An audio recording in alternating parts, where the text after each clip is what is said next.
What's up, guys? Welcome back to Rebranding Safety, the podcast and YouTube channel translating health and safety to help you save lives and save money. Today we have a celebrity on the channel, on the podcast. So first things first, I need to apologise to those loyal listeners that were expecting an episode last week and didn't get one. I'm sorry.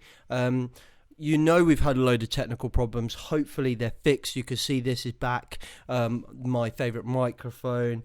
Long and short of it, you've already heard the story about the interface, but we also had this interview ready to go with Jason.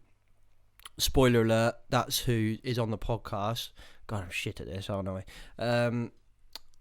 And basically that went wrong as well, and we were like basically behind schedule now for about a couple of weeks. So, you know, shit happens, life catches up, and I needed a break, so we just kind of left last week. I apologise for those of you that were eagerly listening. I apologise that it was abrupt and we didn't really, give any warning or anything, but these things happen. So there's the apologies out the way. I'm coming back at you with a special podcast.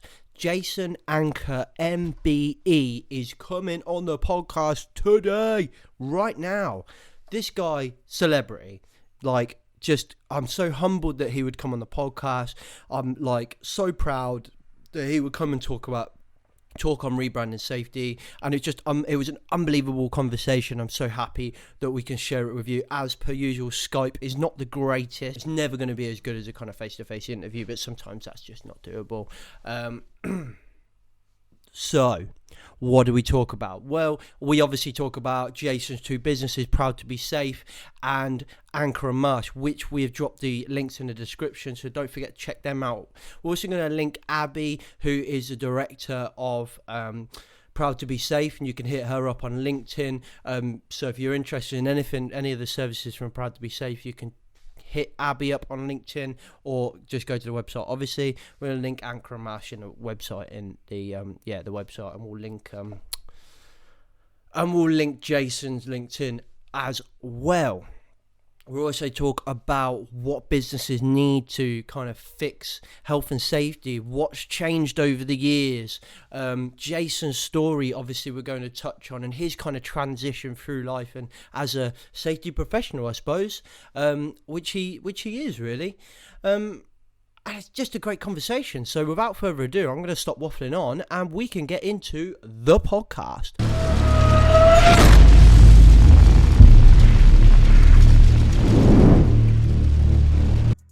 Okay, so third time lucky, I think, with this one. A few technical issues and then mixed dates, but Jason Anker MBE, chairman and director of Anker and Marsh, founder and director of Proud to be Safe, and motivational speaker as well. Thank you for coming on the podcast. Welcome. Thank you for inviting me. Thank you. I know we were supposed to have your daughter Abbi. I think I am on the original one. I think I'm going to hunt her down and maybe get a separate one with her for sure. I think it's a really good idea. She's at a festival at the moment, so. Do you want to take us on a little journey, Jason, as to how you are, your story, where you are now, etc.? Yeah, absolutely. It all started 10 years ago for me. A chance meeting with a guy called Dan Terry. He'd heard my story third hand. He never met me. He heard my story from a neighbour who was working at one of the projects, working in a safety presentation. We just got chatting, and he told him my story, what he knew of my story. And Dan said, "I need to hear this." And we met up, and I just went through. I don't think I've got this spectacular story. It's just a story of me doing something at work I shouldn't have done, resulted in me being paralysed, put in a wheelchair. But Dan quickly told me that it wasn't really the accident it was interested in. It was the struggle of life post-accident. Because that's what he told me that people would listen to, well, not just listen to, but be more likely to do something about it. You talk about accident over and over again. So I fell 10 people on a ladder on the construction site in 1993, resulting in me being paralysed from the waist down. And I really didn't cope. These people have these horrendous accidents and just bounce back straight away, and I didn't. I really struggled I'd broken the marriage. I was young at the time. I was only 24. And the wife left me, had 2 young children. So all the battles that you face, but I didn't like to speak up about it. I just sort of followed in, and when I started drinking too much, abused antidepressants I was taking. Had some counselling at the time, but again, mine wasn't focused. I didn't think that was the answer. So, life just really got away from me a little bit. Some terrible things I'm quite ashamed of, but I started dabbling in drugs. And again, not to get high, not to rebel against society at times. Basically, just off the code, I didn't know what to do. Which resulted in 1995, an unintentional overdose. Came 17 days on life support. So the mum and dad had got the trauma bridge accident. 2 years later, sat in the bedside hospital, doing suicide advice, I switched the machine off. Luckily, dad said no.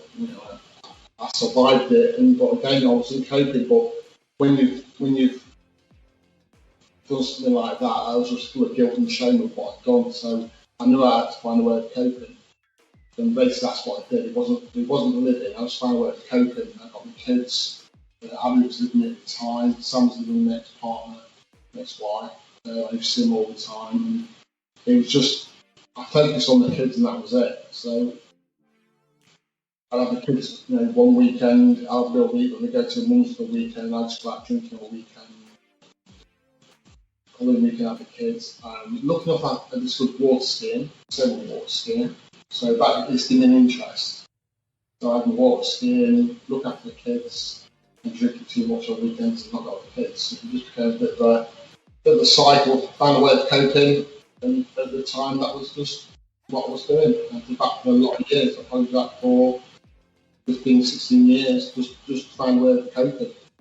And like I say, in 2008, this chance meeting with Dan Terry, it just sort of convinced me that that part of the story is actually what is interesting. That's the part of the story that it's life after the accident. It's not about the accident itself. It's about the struggles and how these so-called accidents, the ripple effect doesn't last just for a few years. It's forever. Sort of brings me up to speaking, which I didn't like doing it myself. Obviously, before you speak, I was working with Dan, so I was listening to what Dan was saying. So people on the day will start to stand and talk about why people do what we do.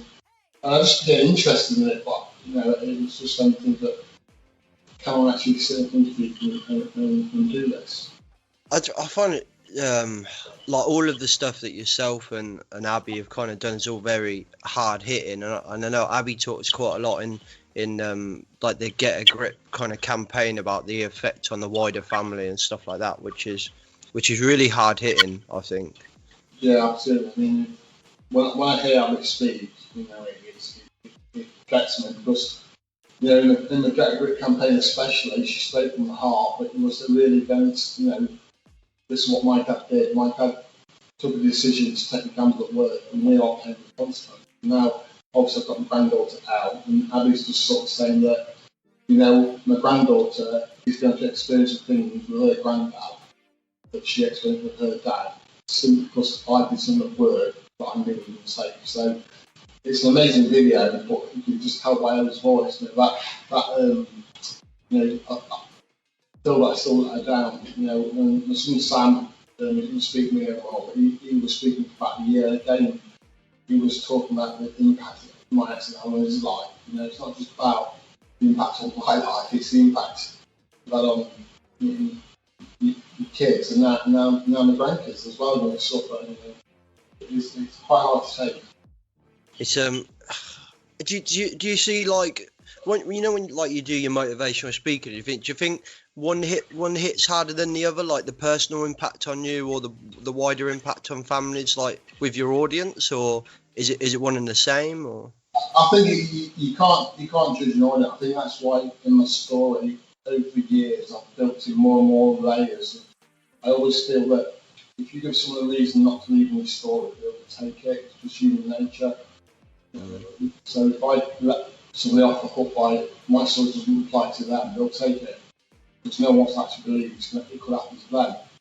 So, I go from a story in an accident, what I did, being rush jobs, all the things that I accident to people. If that doesn't get them, talk about, the personal side, but, I have to cope with bowels and bladder. If that doesn't get people, then you're talking about waiting for compensation, some might really motivate by money. And so I tried in the story to build enough in there that nobody can take the excuse that my story doesn't apply to. And obviously, the old final part of my story is I don't get into later in the presentation and you talk about a family. So you give enough people enough of your story to think, oh yeah, I don't want to do that. But then when you bring the effect it has on your family, I don't think anybody can sort of come away from the session not being affected, thinking, wow, this, if I did something, it would be affected. So I use a clip of my dad from one of the videos as well when Dad cries. So I think Dad crying on video, it's just, people just look at it and think, well, if I did something at work,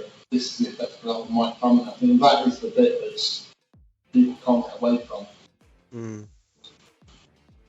Definitely. Yeah, it's just, I think it's something, it's an insight, like, watching your videos and watching you speak and stuff like that. It's an insight into the kind of future, but I still, if you haven't experienced it, I suppose you can never experience it until you experience it in a way. Yeah, absolutely. I always struggle to say what do you do, what do you speak about. I always mumble because I think until you've seen it, I can't really explain what it is. It's not just when I met Dan, he gave some great advice. It was don't just become a motivational speaker. That's the multi-presentation because people hear a sad story and they're affected, but how long they're affected for. And there's always in the back of my mind that you're going to put yourself out there, choking down the country. If you speak to over the last few months, people are going to forget it.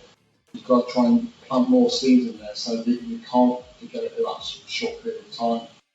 And I think by speaking about the things I speak about, any speaker who comes to me for any advice or we take on as an associate speaker, I always give this advice. Try to make the story not about you. Don't make it too personal. People just think, oh, that was a sad story. It has to relate to them. You have to open up a little bit more and be prepared to open your soul just so they get this feeling that, wow, that happened to me, how did my life go, that happened to me. So, that's what we've always done from day one. With the stuff, we're always trying to leave behind it. We've got so much other media, like the videos and all the posts and that. But they're not just to sell, they are bits that just keep people engaged. So you can, every now and then, if people see the presentation, and maybe things sort of slide a little bit, showing the video, I'll be crying, showing the video, back crying. It just brings it back into the front of the mind again. So I call them these little nudges. With the story we've got, people can remember. I'm up with people, believe it or not. You've seen me before. And so when I start speaking, you go, oh, I've seen you before. So they don't even recognise me. It's the fact that they'll remember part of the story. Words. I talk about not playing football with Sam or walking down the aisle when she got married or grandkids on the shoulder. There's always a trigger in there somewhere. And if you can just tap into that trigger, people then start remembering the story. Oh, I remember you. You talked about that. It's actually sat in the wheelchair, but you planted the seed somewhere that we remember. And I think that is probably the difference. What we try and do, we try and plant these seeds that are in people's brain. People bump into me who've seen speak sort of 8-10 years ago, and remember a certain part of the presentation. I remember when you said that was funny, or that was really. They remember one little part, and from that, you then need to open them up and we can. Oh yeah, and then that bit, and that. It's like watching your favourite film. I always use The Great Escape as sort of the idea. Everyone remembers Stephen Queen on the motorbike. But then you start pushing them and you start knowing more about the film. But initially, it's just one little bit. I think that's the important bit. People can't remember everything, but you can leave them with something that can always, will never forget.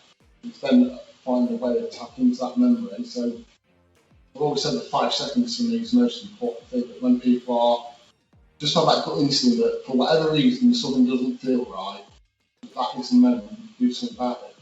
What most people do is over subsequent minute will then talk themselves into doing it. So we've all got that instinct built in us, no matter what, any walk like, we're driving a car, whatever we're doing, we have this instant thing where we question ourselves, and for me, that is the time to respond.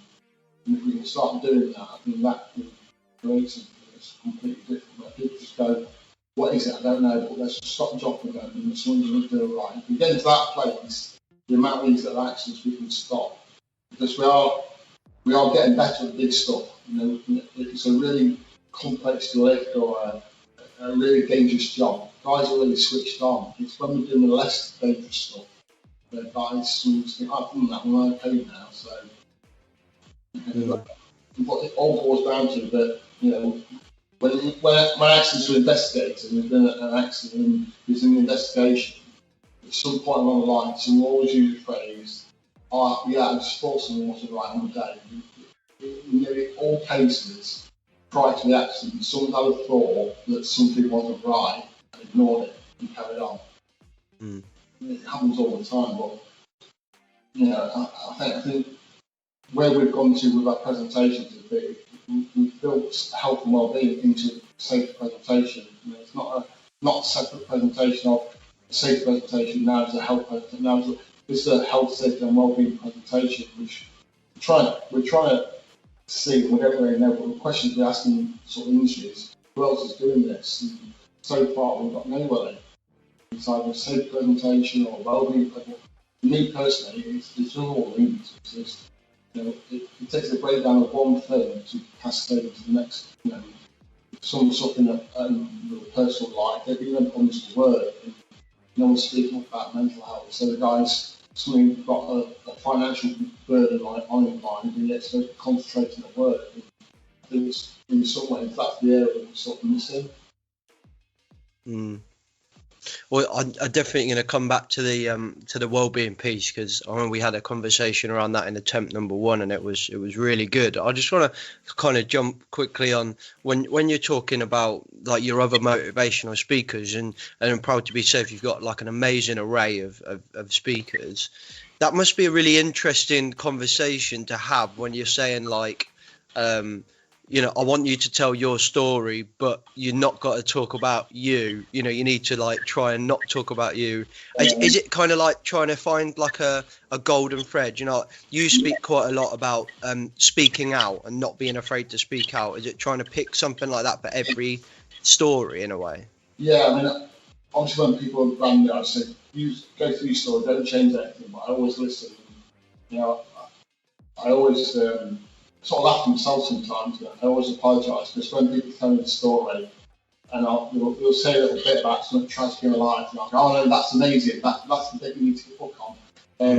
So the speaker we've got, we just keep finding more and more people who present themselves to us, and we've got a right mix now of people I'm trying to find speakers from a generic safety speaker, and also very specialised. So I've got Lisa Ramos, I've got Soleil,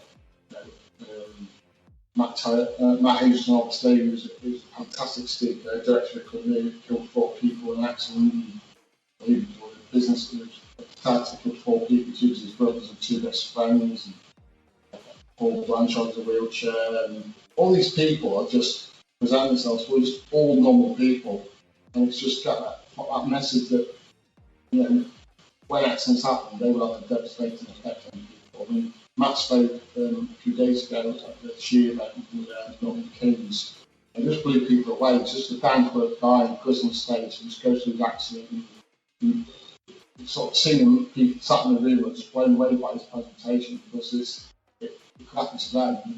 It's always that area. People don't want to do it could happen to them. I'm so proud, and Abbi's sort of leading this for these speakers, that motivational speakers sometimes get this thing that's horrible. There's no purpose to them, but if people are trying to run a campaign, or they're going to set on a global journey, or whatever it is, to get these people at the start or during a campaign, just to, this is the reason why people are doing it. And there's so many stories out there of people accidents, and they can speak up. So I'm very, very proud of all the speakers we've got, and we're getting James Ramsey's just come on board, a guy who's we're just getting sort of pushed all the time when people come, and that is the aim now. What we're going to be about is that I just got this agency of speakers. If you do a general talk, if someone's got a specific injury or a specific problem on one of their sites, we hope we'll have a speaker from that work environment, and that's the idea. That, we can supply industry with top-notch speakers who deliver a fantastic speech, but leave something behind that we can build on as well. Yeah, I think it's interesting when you think about it. I remember like listening to some stuff and your kind of message of, always like speaking out and stuff like that always kind of resonated with me. But then I think back into when I was younger, if I'd have heard it before, would it have made a difference? Like, so because I'm hard of hearing now, like not profoundly. I can survive a day without my hearing aid, but sometimes, it's like on Skype call, for example, here sometimes. People might think James looks like he's not listening. Well, actually, what I'm trying to listen really hard because you have to, and it's kind of would if I'd have heard, say, your story or one of your other speakers before I was working in theatre or however I lost my hearing, would I have listened to that? And you just never know. It's that wise head on young shoulders kind of thing, isn't it? And then I think back to kind of. Is motivational speaking, it's not just, you can't just do that and everything will change, because you're not changing the environment in the business, because I can listen to you, go back to the same workplace and just carry on. Absolutely. That was always been the fear from day one, that it can show short-lived and some people going to take away and go, that won't apply to me, so I'm not going to really listen. So that is the biggest thing. I think some companies, that's all they want to know. If they had a problem, they think, by getting a motivational speaker in, that will solve all the problems, and it won't.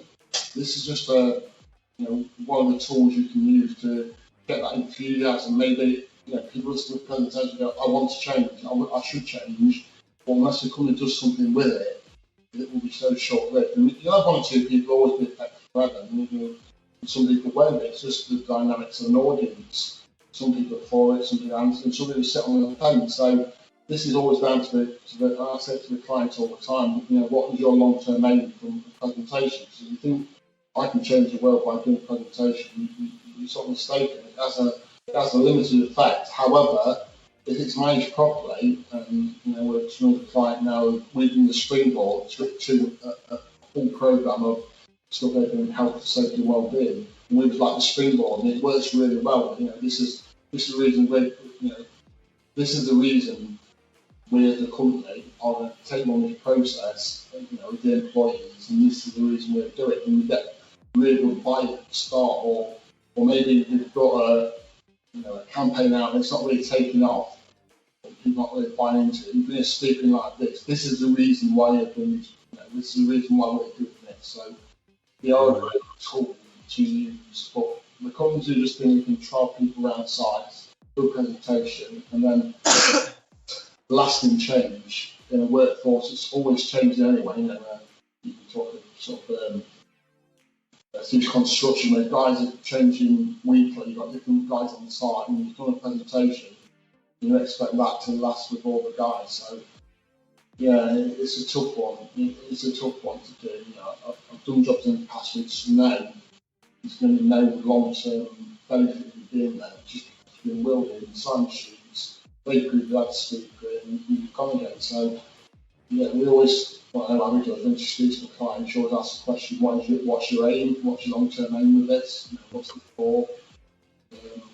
Worst ones we always get is, in the past, we've had an accident, can you come in and thinking, wow, this is too late, we need to be in things are going good. This is all about, if people got a good culture, get a speaker in like us, it just enforces what we're saying. We can't really give the answer to the problem. We are a facilitator, or when things are going good, you get a speech in there, I understand now why we're doing this, and that's what gets invited. So we call it a syndrome company. We just know, like, in the first sort of 10 minutes of being there, what it is. The managing director or the CEO that opens the session, he sits the whole session, and he closes it at the end. You think, wow, this is. Or we get some companies who just go, the lads are in there with sign sheets, and we don't know what they're talking about. And it's people, what you're trying to aim, and your guys are watching this. And one guy, he must have watched about 20 presentations. He came to every session, stayed there, sat there, and he was a busy man, yet he felt that he had to be there to show everyone in his company that he meant what I was saying. And it's these speeches have to be reinforced so many times. And I think historically we've just been, let's go motivational speaker and that's all that. Like you say, if it's specific, like yourself, if you had a presentation by a guy who's lost his hearing, you might have gone, actually, I'm very interested in this. But if the guys talk about losing an arm or falling off a roof and you don't do that job, it's not playing to that story, unless it's pitched in a way that you say, for example, someone taking a shortcut, not following the rules, not wearing all the safety equipment provided. If you go along that route, people go, oh yeah, I do that. Maybe just wearing my ear defenders, you know, I'm not over 20, but if I stop wearing all this stuff now, I'm 40, my ears won't be affected. So by hearing stories, you know, are specific to the industry are really, really important. But again, you have to plant the seeds that this could happen to you, and how would you feel, how would your family react if you. And again, not always about major accidents. We've got a huge part of the presentation we're talking about minor accidents. Because there are, you know, when someone's focused, must have all these decks and rightly so, there are thousands of so-called minor accidents. With those so many stories, you know, heartbreaking stories with guys that lost a finger. I use that on the presentation. He lost his finger. He was a dart player, and he couldn't throw his darts. He was like a semi-professional dart player. And you think someone lost a tip of the finger, and yet he couldn't throw his darts, and it cost him his marriage. You know, he was telling a story that how he reacted was very similar to my story. You think a guy lost the top of his finger, and people who like damage your hand and can't play guitars anymore, or broke their ankle and was going to be a professional rugby player. So all these what you might deem as a minor accident to that individual, that's called life-changing his life. Yeah, it's still that working. You just think, oh, it's like broke his leg actually, and then they look into the side of it, the effect of the guy who's working their hand.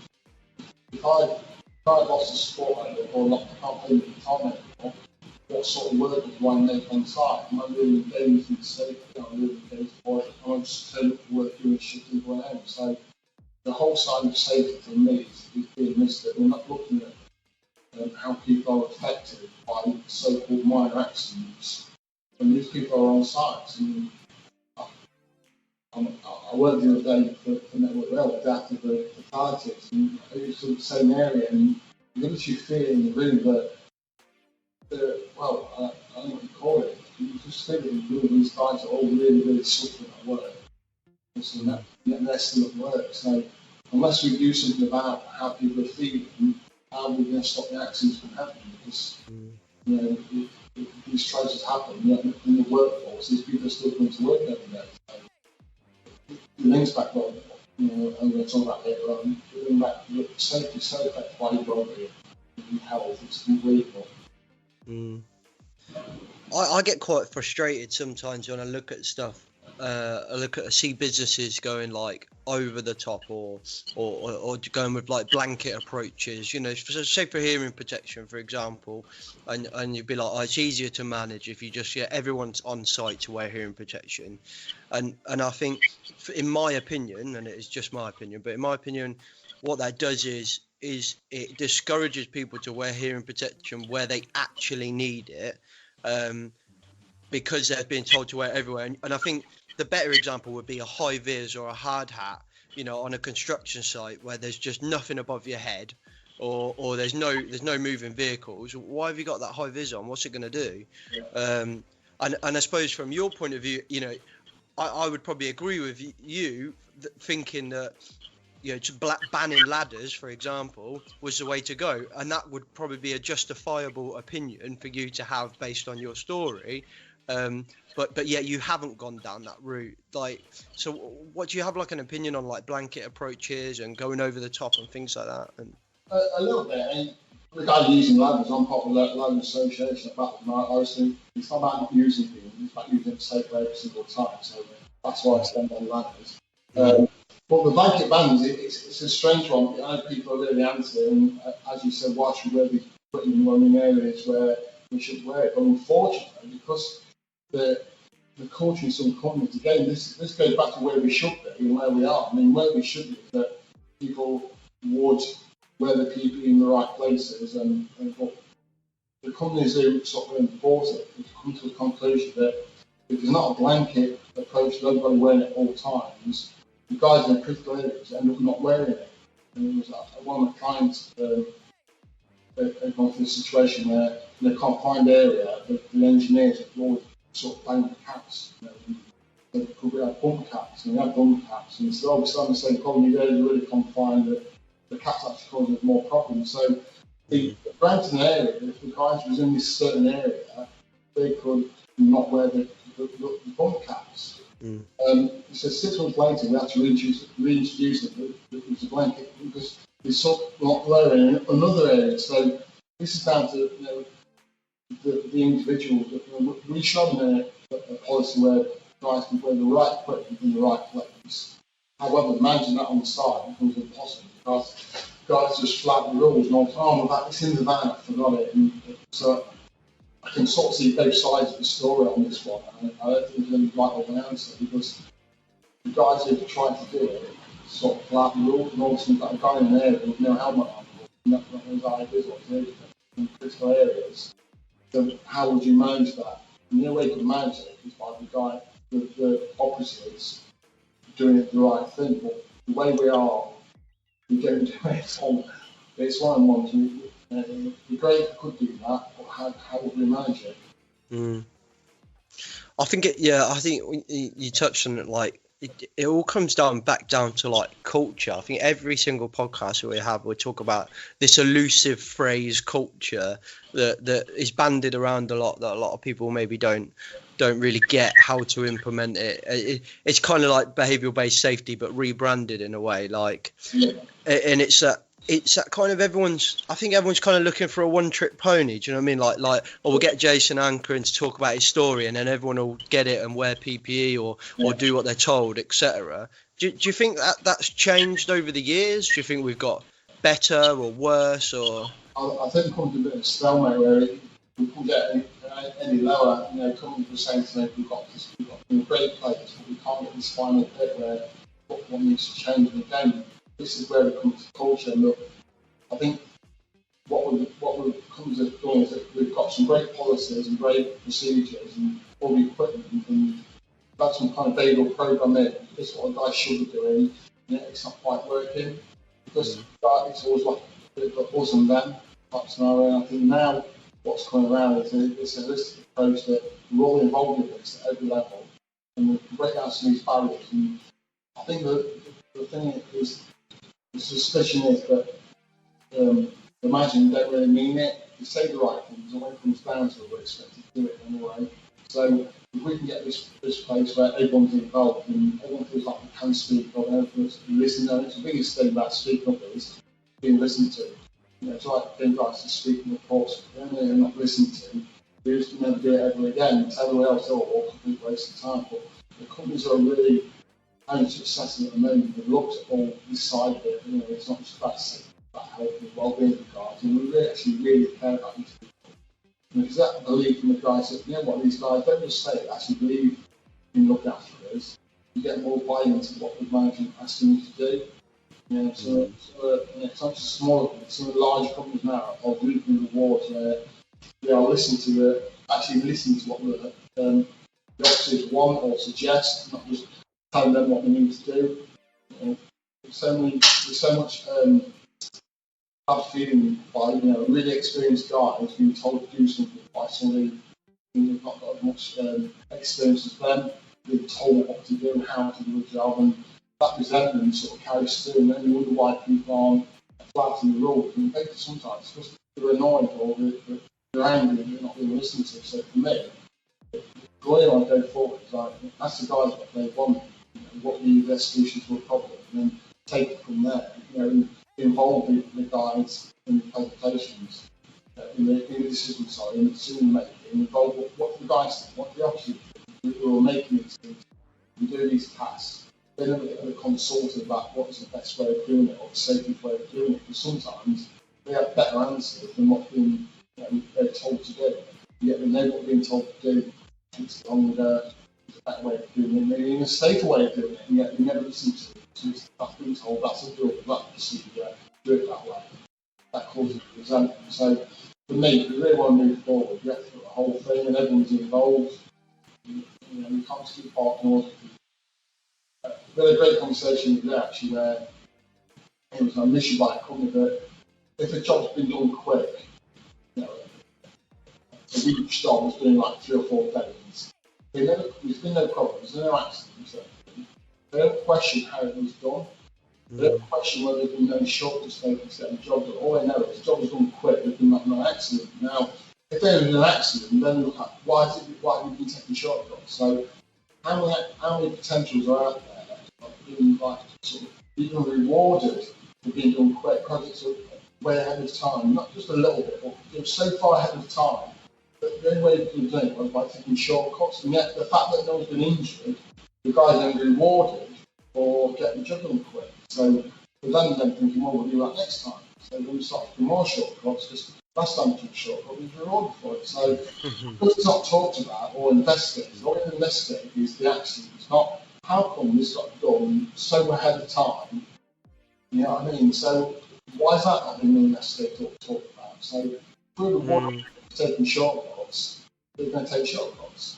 When an accident happens, they go, how's this happened again? So safety is a weird one for me. We seem to be rewarding things that aren't quite right because there's not been an accident. And yet when there's been an accident, we want to find out why it's happened and you need to blame it. In my opinion. No, I agree. I think you're kind of touching on like near misses in a way, isn't it? Like, are we viewing those shortcuts as a near miss, or was it even a near miss? What if it wasn't? I think sometimes we struggle to step back, take ourselves out of the situation, and look at something maybe critically, maybe not, and maybe just be kind of like mindful of it. And I read about mindfulness in Andrew Sharman's book Accidents to Zero, and I was just reading through it and I was just like, I think this might be the one thing that we might have been missing for a while. Like instead of safety being habitual and we kind of switching off and not thinking about it, in essence we start thinking about everything that we're doing and the wider impacts and implications on everything and the decisions that we're making, And if I think back to like, if I was a mindful person when I was working in theatre, would I have my hearing now? I don't know, I can't answer that question, but those kind of shortcuts, if we're taking shortcuts, would mindfulness force us into a position where we go, why are we taking these shortcuts? Is there any risk in these shortcuts? Is this shortcut okay? Because it might be okay. And then we go, this shortcut is fine. I'm going to tell my boss about this. Hey, look at this. I've found a new way to do it. Absolutely.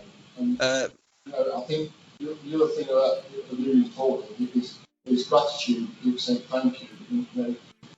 We're not very good at giving praise out, just praise to say, not a great vouch, just thank you, that's a good idea, well done, you've done a good job there, this is really good. It enforces safe behaviour, just think, I don't know, I'm not being victimised for taking, probably a little more time to get the job done, or all these things, the job's overrun slightly, yet it's been done safely, and we've made a good job, and the quality's really good, and they have to relook at it. Always about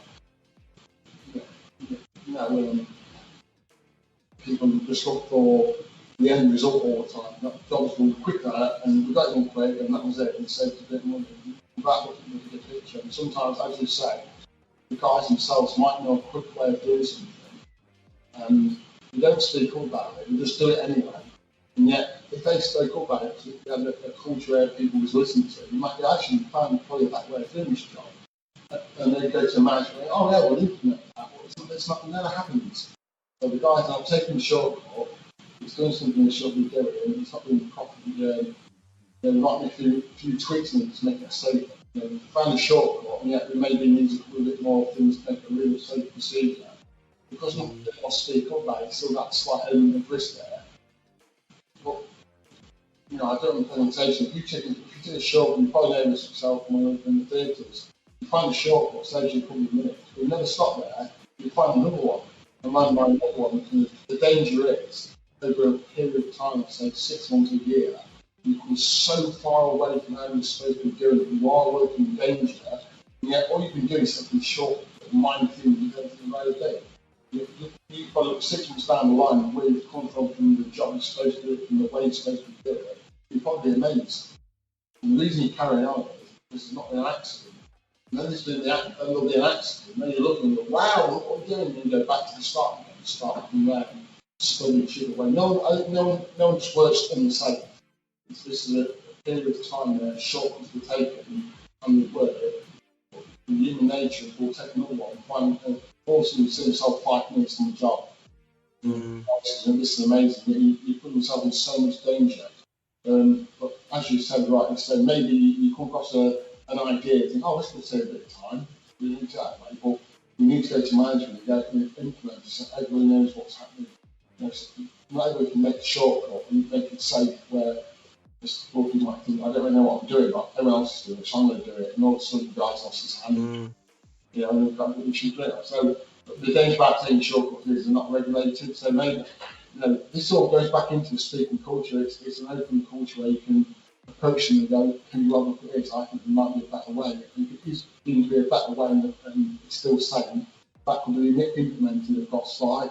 Maybe training required for everybody so everyone knows what people just find a shortcut and pass it on, and it's not regulated. But it goes back into what I said before. When that shortcut is saving a bit of time, management don't really look at why are these guys saving all this time?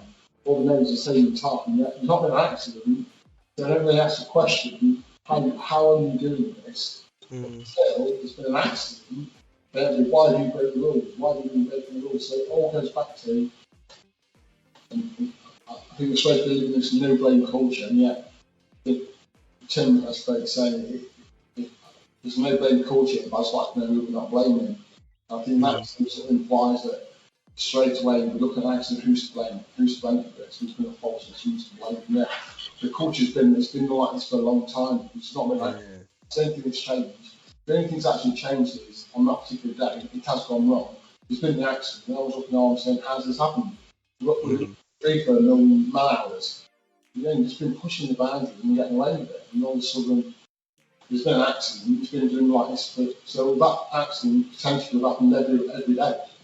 We've just been very lucky each day it's not happened, and we've just been more rules. So for me, we can never come across some really good systems, really good procedures, the policies we have on safety or what the policies are.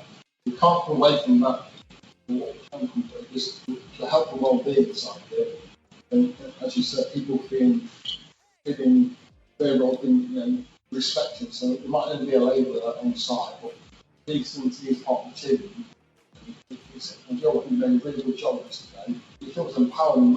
You might make sure that your team's being hard the next day. It also tells your fellow colleagues, look after you, it's a good one to work for. But when the site's really clean, then the other guys, are then think, well, this is the site. I'll keep it. So all these things not have a knock-on effect, just by people feel like that you're not valued.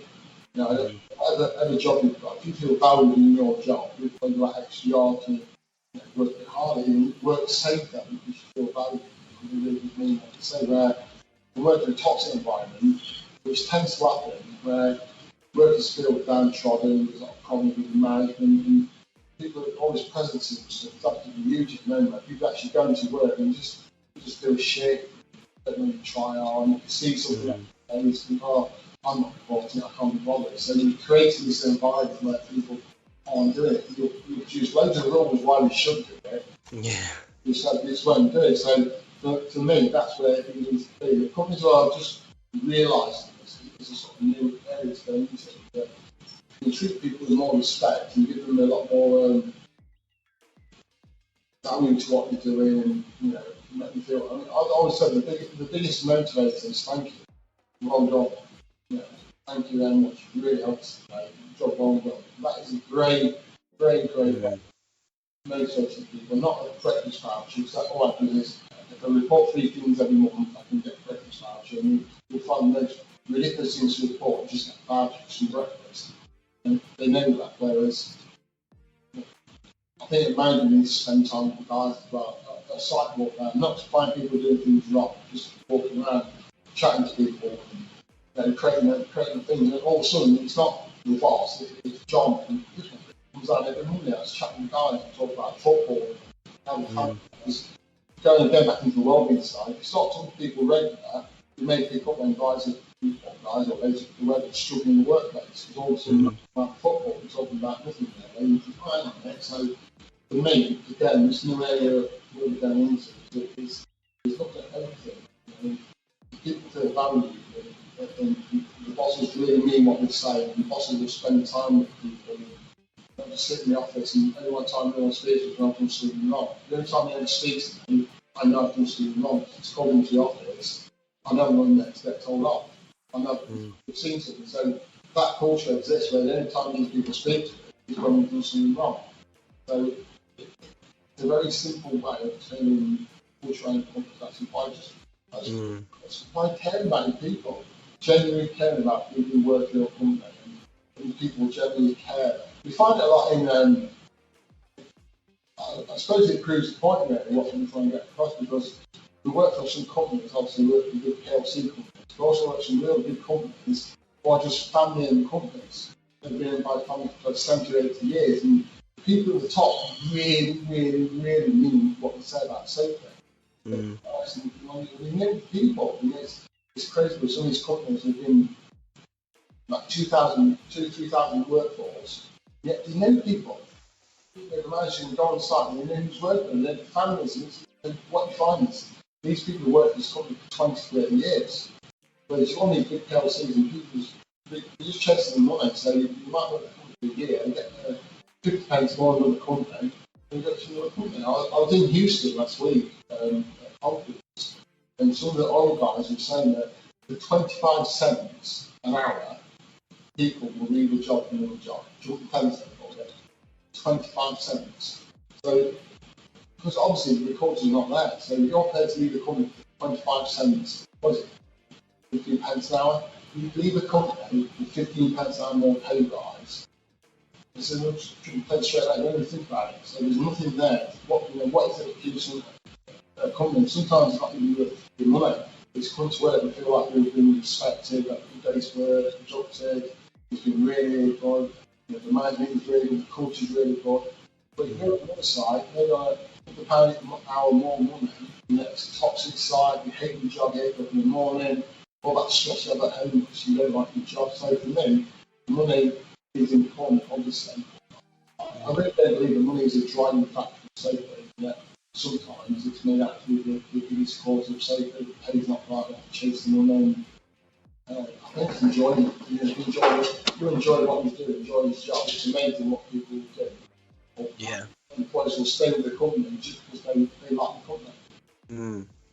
100%. I think I know you're working very closely now with Tim Marsh, and he says that quite a lot. Like in his newer stuff is around, like, if you focus on the mental health and well-being side of things, like you were saying, you fix everything else. And I think I was having a conversation with a colleague, and they kind of didn't get that. And I was like, well, if you look at all the stuff that you need to do to get good mental health kind of workplace, you're talking about employee involvement, engagement, feedback. Essentially you're just creating a place where people want to go and work. And then if somebody wants to work somewhere, they don't want to hurt themselves or hurt anyone else. So inherently it becomes a safe place to work. Absolutely, and that's it in a nutshell. That exactly it. Concentrate on safety all the time and nothing else. I couldn't believe the faith because people aren't getting this. You take a leap of faith and start looking at health and well-being properly, not just a gym membership and apples or bananas in the reception. That's not it. And I had a strange thought the other day. I do it all the time. I've not been presented this yet, but I'm really going to present it. That we go back to like the 70s and 80s, and safety was not where it is today. Yeah, but what do we have massively in the 70s, 80s, not even noticed it? Well-being. Because in the canteens, everybody spoke. You didn't have phones, everybody spoke. You sat in the canteen, we noticed people were struggling in the workplace. What we also have, we have social clubs where workers would socialise together. So without actually knowing it, I think everything in the 70s, it's perfect in my head that without knowing it, we used to have really good well-being in the workplace.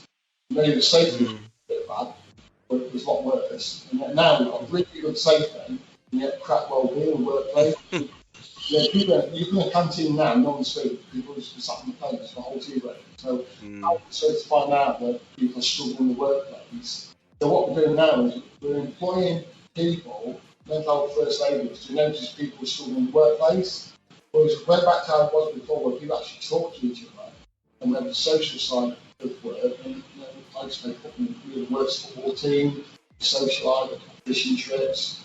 We pay everyone, we pay £1 a week into the social club fund, and we do trips and football, we do all these things. But what it also did is, if you suddenly notice that people went to football, there must be something wrong somewhere, and without knowing it, I think we used to have a really good well-being in companies, and now we don't. People are very insular, people sit on the phone, people are experienced. So how the hell are we supposed to find out if people are struggling? Probably employing mental health first aid. So let's go back to how it was before. Invested in proper social side. I think not many companies do it anymore, where it was on the social side of the company. But what was great from around there was absolutely amazing. It only popped in my head the other day, and I was thinking about this. Well, I'm going to start presenting this, because this to me is huge. We've had that in the past, and now we don't have that anymore. All we've got is rules and regulations to keep people safe, or maybe we ought to look at investing in workplaces. I think I mentioned it last time, I went to do Dubai, and that's how it sort of came about. On the last day of the trip out, last November, they took me on the labour camp in the desert, and I was thinking, I don't know how to go back there. And I went out there to this labour camp in the desert, so these guys live in the camp and go to work. And when finished work, go back to the camp. That's it. They have about 2 years at a time, away from the families. On average, they earn about $300 per month. That's not to Sunday. So the company I was working for was owning loads of sort of minor accidents. But they did this because it was right for them to do. And the guys were out here, we invested a bit of money in the camp, so we improved the facility of the camp, the toilets and showers. There's a quality of food the guys are eating, and that's all they ate. So we improved what the guys are eating, proper nutrition, and bring more energy out of work. And we found Coca-Cola and all fizz drinks on site to drink water to eat. Got computers in with Wi-Fi, so the guys actually so they can talk to the families back home on Skype and what have you. Then to the fitness side of it, we did like a cricket competition, got more into teams, and the final result was due by a cricket round. And all the people went to spectate. And we said, we did that solely because it was the right thing to do. But what we noticed was, as we improved their health and well-being, we saw a dramatic decline in accidents on our sites. Well, yeah. Also, these guys are engaged, they're doing better about it, doing proper food, getting fitness. It says, as you've said, in a way, it's safe to start taking care of itself. Because guys are very engaged. So, and these guys are, just the ladies going to if they can get this, it wasn't run down the throat, this was an observation of what they did. It was the right thing to do. So maybe a company be invested in the health and well-being, especially the well-being of their workforce. Maybe too will see this dramatic improvement in safety, because presentism is by far the biggest problem. We've got people coming to work because they have to earn money, yet they're not engaging in the workforce. What's that effect? That's on quality and production. If we get people happy, production is better, quality better, I think safety will be better. Absolutely. Yeah. I think if you had all those things and you just kind of stop treating workers like workers, like you're bringing people into your workplace to do something for you, if it's your business, for example, to do something for you to earn money, and you're paying them for that. And I think we're in a kind of like a national culture, or maybe even an international culture of, you get paid, so what more do you want? Like, you're getting paid, and that kind of thing you said earlier about, like, just don't go around and tell people what they're doing wrong. Go around and tell people kind of what they're doing right. I did a podcast where I had Stevie, just a local safety professional, and we were talking about it. And I said, if we're talking about manual handling, instead of walking around the warehouse and saying, "Oh, you didn't lift that right," find the people that did and go over and give them a high five or something. Just make it a real enjoyable place to work, and people will just enjoy working there. And like you said, will just become inherently safe. And And then that kind of brings me to another conversation I had with somebody else that was talking about, we were arguing basically about the way that a business should go to become safer. And I was saying we need less procedures, you need less paperwork, and you need to upskill if you need to upskill, get competent people, and then trust them to do their job and look after them, and remove the paperwork. Oh no, we can't remove the paperwork. You need to remove the paperwork because you're making people stupid. You're telling them step by step what to do, so they can't think outside the box because you won't let them. And they were like, well, I used to work for a company where they had a procedure for everything, had a procedure for like a cup of tea, and I was like, whoa, that sounds like a fucking lovely place to work. I do not want to work there. But we kind of have this kind of learned helplessness kind of way of life at the moment, where we're told how to do everything and we can't think for ourselves. Absolutely. And yet some of the companies we're working for, who are taking us through the process, we've got our rules and procedures down, and it's like massive things. We've got this real core, small thing. Yeah, we have to do these things. Change things, and I think, as we were saying, how would you program a workforce that's struggling? Probably when you need to create this workforce first. And then start looking at all these other things. But like I said, we're led by just signing a signing machine, or is a presentation or not. No, all the companies seem to want to bother about do a presentation, make sure they sign machines. And what's it for? It's to tick a box. You know, if a guy comes from a presentation and works safe, whether we sign the sheet or not is irrelevant. Yeah, it's all proof that we've done this, and we want to prove that you guys are doing. So if they make a mistake, it's their fault. So this blame culture, we're supposed to shift away from it. But as we said before, there's no blaming. We're just like proving not blaming. It's such a great quote because that's how we do it. Yeah, okay, things are always pointable.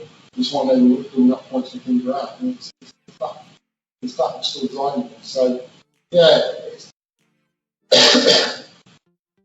it's going to be tough. I think we need to take this leap of faith, as I keep on all the time. We need to start looking at that. Or we can just stay where we are and get what we're getting. Because we can't seem to get any closer down and where we've got access down to.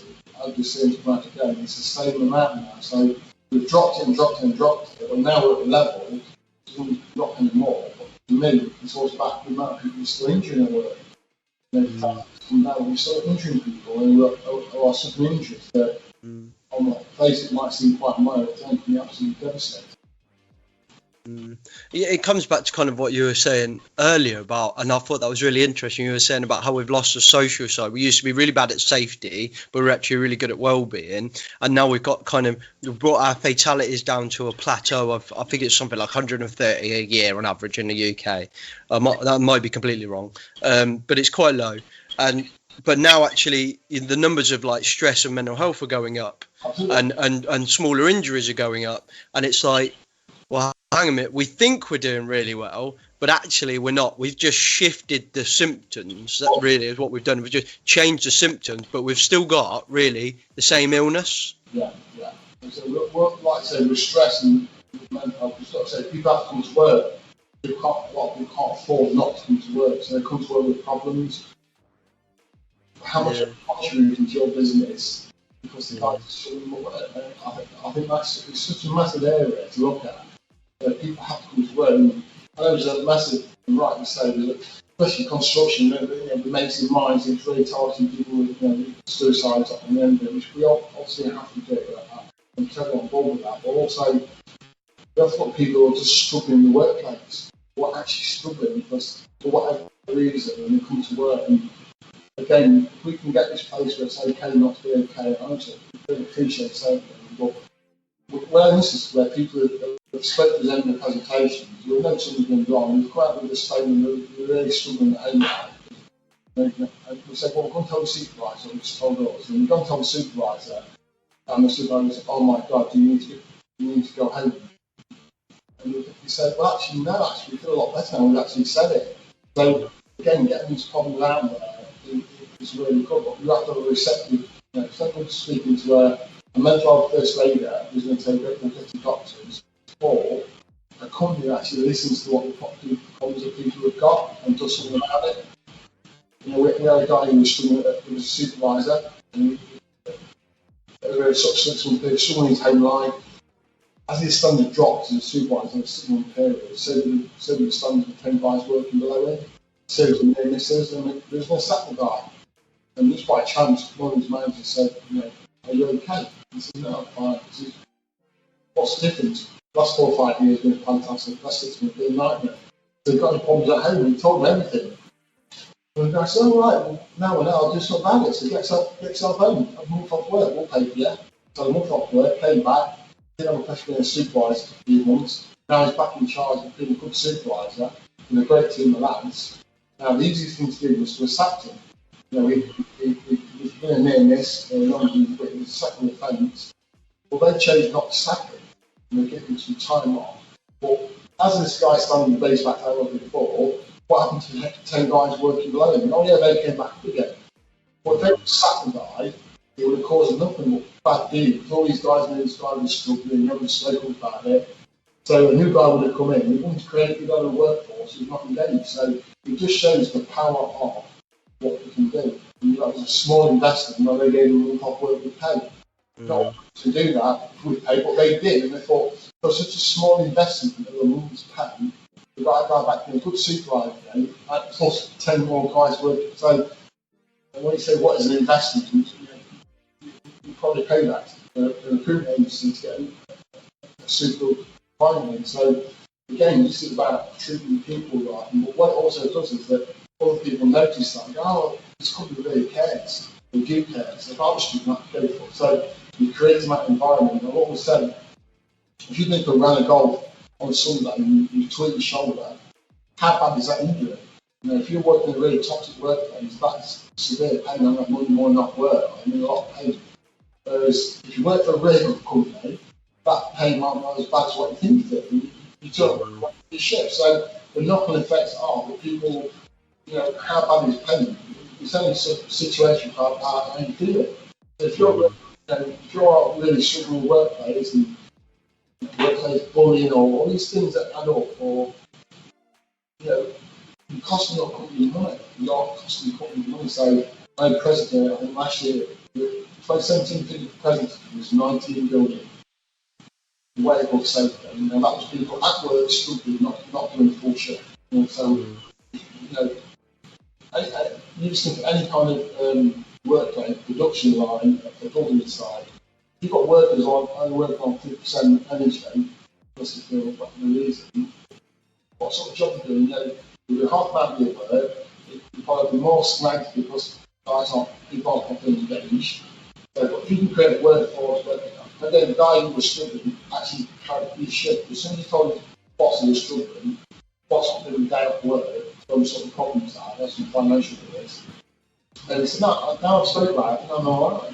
I can leave the shift. So that the guy who felt like hungry at work, just by opening up to his boss saying, that's absolutely fine, we'll get through it.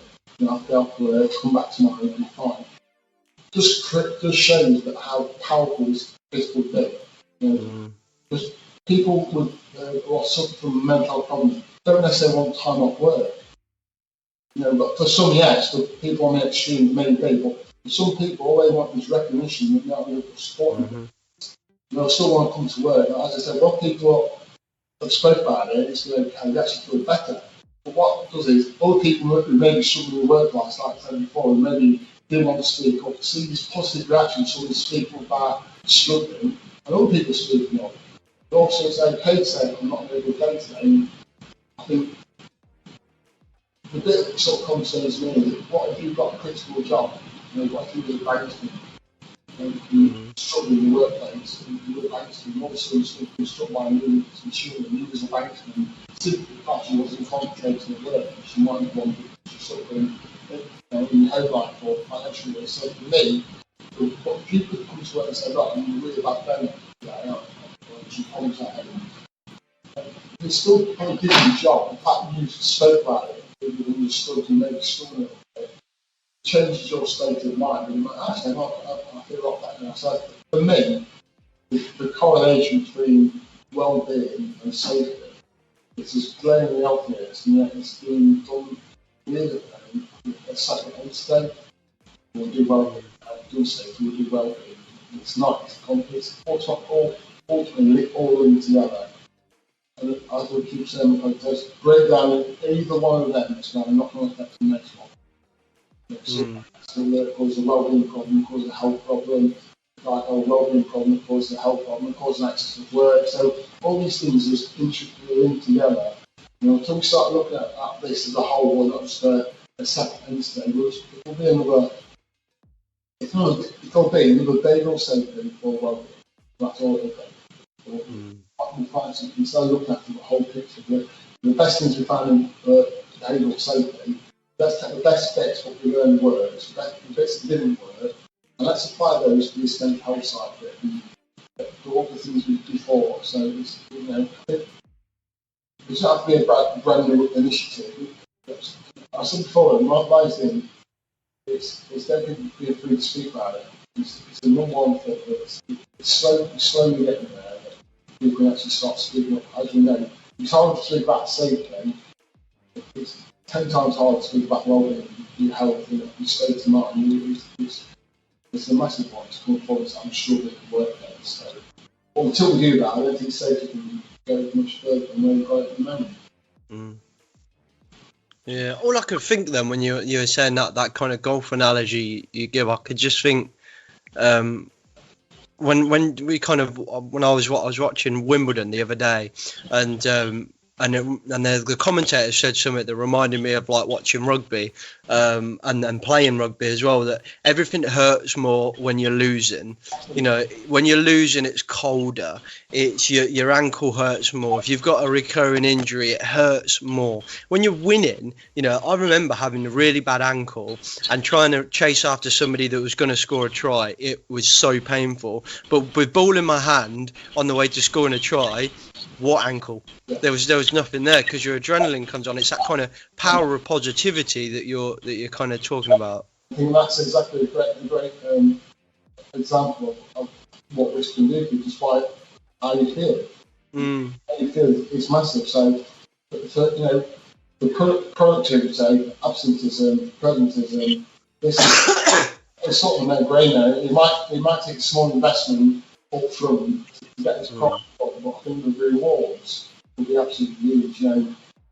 Yeah, I agree, 100%. So I suppose that we've been waffling on for an hour, and I'm sure we could both waffle on for a hell of a lot longer. But you've probably got a life, and I hope I have as well. Do you want to give us like a quick overview of like Proud to Be Safe and Anker and Marsh as well, and if people want to engage with them, what that is, what it looks like, how they do that? Yeah, Abbi's obviously really Proud to Be Safe now, and that is just really a place of inspirational speakers. So we've got I think like 8 or 9 now sort of signed up, and can really, really help. And then obviously got a few little bits that goes to keep the message going, as long as possible. So these are great campaigns, great for starts. Whereas Anker and Marsh side of it is more keeping it going for a long period of time. So obviously the culture surveys, find out where companies are, and then developing a range of courses in health, safety and well-being for companies to take further. And that side of it is a bit that's sort of more long-lasting, aimed at the manager, the supervisor, and the companies like that. So that's where we are at the moment. And I'll put websites and I'll put some LinkedIn links in the description as well, so everyone can find their way over there. Thank you very much, Jason. That was an awesome conversation. Same. Thanks, James. Okay, guys, I hope you found that useful. I absolutely loved talking to Jason. I could just go on for hours and hours, as you probably tell. To be honest, I could go on for hours and hours with all of our guests, but to talk to Jason, again, was just such an humbling experience, and just, for me, just something I thought would never, ever happen. So I just buzzing. I hope you got some value out of that. I found it really, really interesting that we're now all talking about this kind of well-being, and that actually Jason raised such a good point where he says, like, we actually used to have well-being and really good well-being, when we had like your conservative clubs and your working men clubs and everything, and everyone would just kind of get together, and you would have work nights more often, blah blah blah, and you had that kind of family feel in the workplace, which, you know, was amazing. But yeah, we were really bad at health and safety, and now we're kind of we are good at health and safety, we can't deny that, but yet our mental health is just something we really struggle with. So it's just funny how we're looking for that one trick pony, and we had something really good, and we just got rid of that, and tried to replace it wholly. Well, we should have kept that one bit and started fixing another bit. So I thought that was a really interesting conversation. I hope you found some value in this. If you listen on any kind of platform for podcasts, please share this podcast. We would really, really appreciate it. If you do share it, feel free to toot your own horn and tweet me and say, yo, I shared your podcast. I'm not embarrassed. I'm listening to a health and safety podcast, and you know what? This is pretty interesting. If you listen on iTunes, give us a rate and a review. We really, really appreciate it. And don't forget to screenshot it and tweet us, Rebranded Safety, and let us know that you, again, want to tweet your own trumpet. You see what I did there? Not intentional whatsoever. So we can give you a shout out. Come check us out on Facebook as well, Rebranding Safety. We're literally everywhere. I'm everywhere. I'm on Twitter. I'm on LinkedIn. You can find me. I think I'm McPhersonJ8, something like that, on Twitter. I'll link everything down in the description. I hope you enjoyed this, guys. Catch you next week. Safe.